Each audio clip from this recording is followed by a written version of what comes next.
EVM वरून सुप्रिया सुळे आणि संजय राऊतांनी जोरदार टीकास्त्र सोडलंय। आम्ही विरोधी पक्षात मात्र मॅन्डेट पूर्णपणे मानत नाही असंही सुप्रिया सुळेंनी म्हटलंय। बॅलेट पेपरवर निवडणुका घ्या आणि जिंकून दाखवा असं थेट आव्हान संजय राऊतांनी आता दिलंय।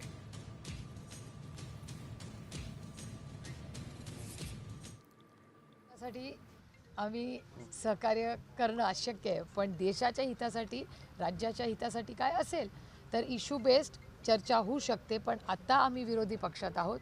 आम्ही तो मॅन्डेट फार खुशीने नाही, कारण का अनेक ठिकाणी असंही झालेलं आहे कॅन्डिडेट्समध्ये की मतदानामध्ये काही गॅप्स आहेत। त्याच्यामुळे हा मॅन्डेट आम्ही पूर्णपणे मान्य करतो का तर नाही, याचं कारण अनेक लोक रिकाउंटिंगसाठी गेलेले आहेत। आम्ही हारलो, लोकांनी आम्हाला मतं दिली नाहीत असं आम्हाला आत्ता ईव्हीएमच्या माध्यमातून दिसतं आहे। आमची अजूनही भूमिका आहे की बॅलेट पेपरवर निवडणुका घ्या आणि जिंकून दाखवा। पण तुम्ही ईव्हीएमच्या माध्यमातून जिंकलात, आमची मागणी बॅलेट पेपरची होती आणि आहे।